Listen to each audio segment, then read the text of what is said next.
students, welcome to our new chapter today. We will start with a new chapter today which is called separation of substances. So before getting into the details of the chapter, let's quickly have a look at the different topics that we will be covering in this chapter. We will be starting with an introduction where we will learn about a few things.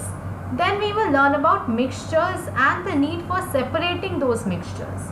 How will we separate those mixtures? There are various methods of separating them. We will learn about that.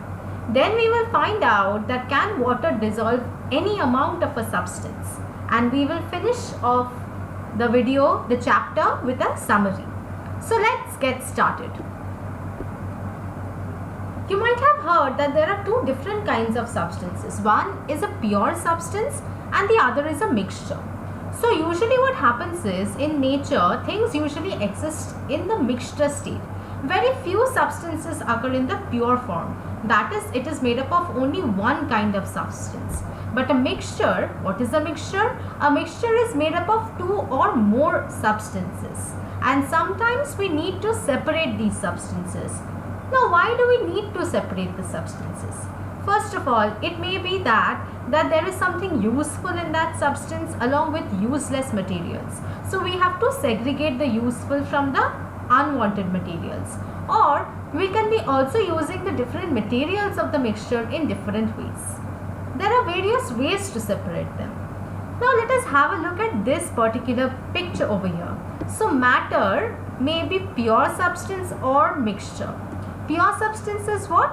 Elemental substance which is containing of only one kind of atom like oxygen gas, hydrogen gas, sodium. All of these are made up of only one kind of substance. Or pure substances might also exist as a compound like water which is made up of hydrogen and oxygen, or carbon dioxide gas which is made up of carbon and oxygen. And mixtures are also of two types. One is the homogeneous mixture.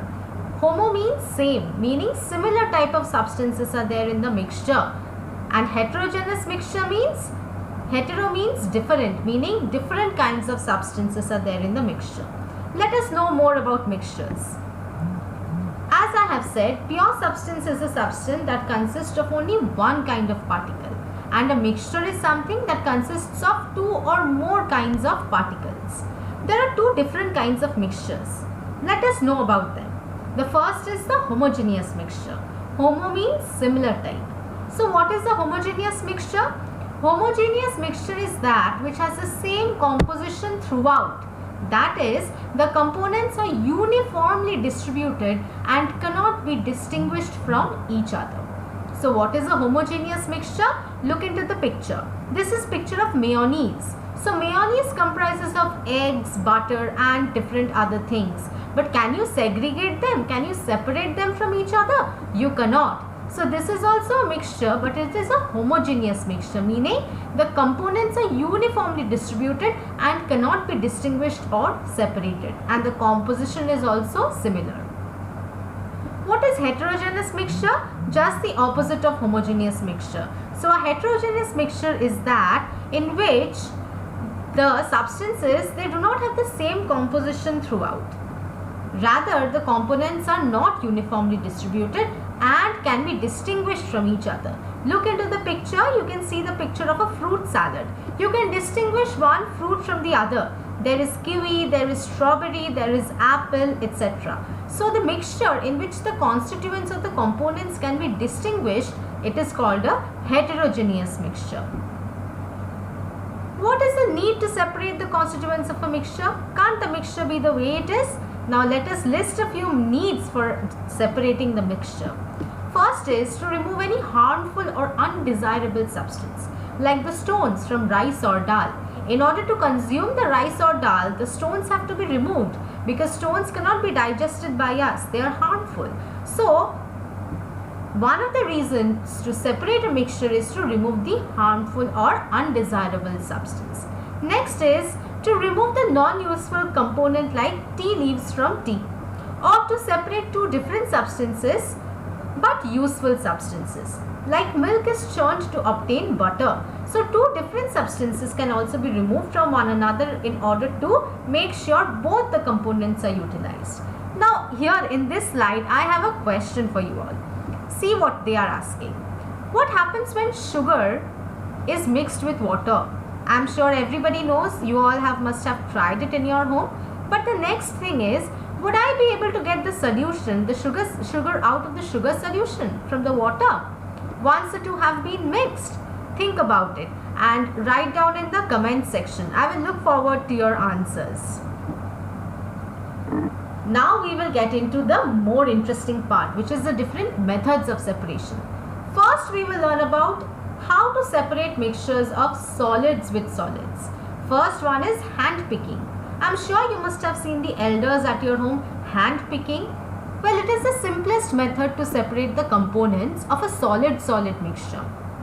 It is used when the unwanted material is present in small quantity and size, and the shape and color are different from the useful ones. Very important to know.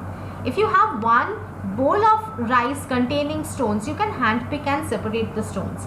But if you have a truckload or a sack of rice grains, it will become very difficult. So the unwanted material has to be present in small quantity and size.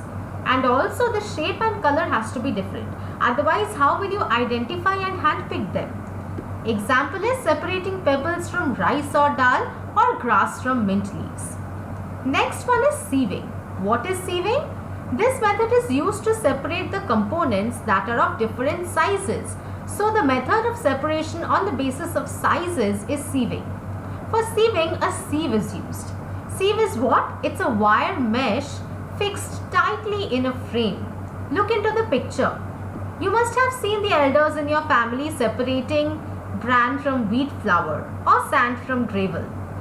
So this sieve is a wire mesh which is tightly fixed in a frame, and this wire mesh has tiny holes in them, and the bigger particles being larger, they are contained or retained in the wire mesh that is in the sieve, and the smaller particles are collected in a container below. You can separate sand and gravel or bran from wheat flour by this method. Next is winnowing.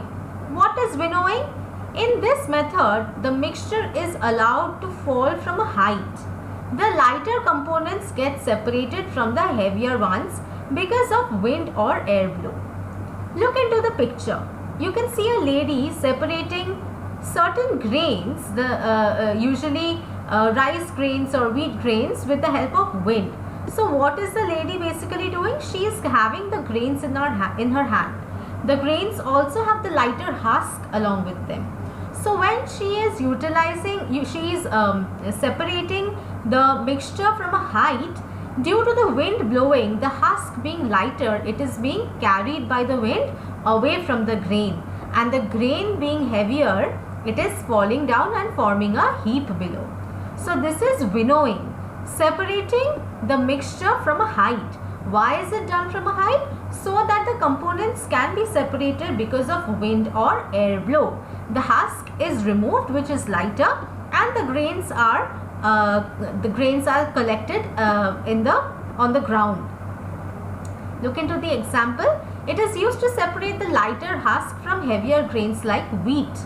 Lighter husk is carried by the wind to form a heap a small distance away. The husk is used as fodder for the cattle. So this husk, which is being carried away by the wind, it is used for feeding the cattle. It is also used as a fodder. So it is not wasted. The last one that we will be learning in mixtures of solids with solid separation is threshing. What is threshing? This method is used to separate the grains from the stalks after harvesting. Usually rice is separated this way. The dried stalks are beaten or threshed to separate the grains. In small quantity also it can be done manually.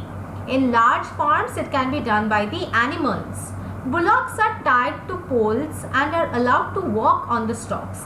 This separates the stalks from the grains. But nowadays threshing machines like combine harvester are used. Why is it used? Because it saves time and labor. Now let us have a look at the picture first. This picture. You can see a person having stalks of grains in his hand, and he is beating the stalks in order to separate the grains. While he is beating the stalks in order to separate the grains being heavier, they are falling on the ground, and the stalks or the shafts of the grains are being held by the farmer itself. He is collecting the stalks and separating them, and the grains, due to the beating, they are falling on the ground and are being collected.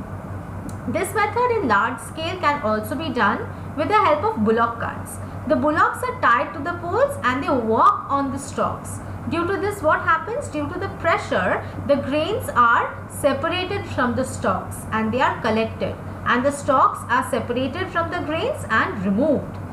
And here you can see a machine. This is called a combine harvester machine. See that apparently this one covers a very long portion. Manually covering this huge area of crop can take hours, but for a machine it takes a few minutes. So nowadays these machines are utilized because they save time and they also save human labor. One such example is separating the rice from the stalks, like I mentioned. For this video we will cover up to this part, that is separating mixtures of solids from solids. I am again reminding you of the question that I have put forward, that what happens when sugar is mixed in water? What do you get? And would you be able to separate the sugar from the water solution again?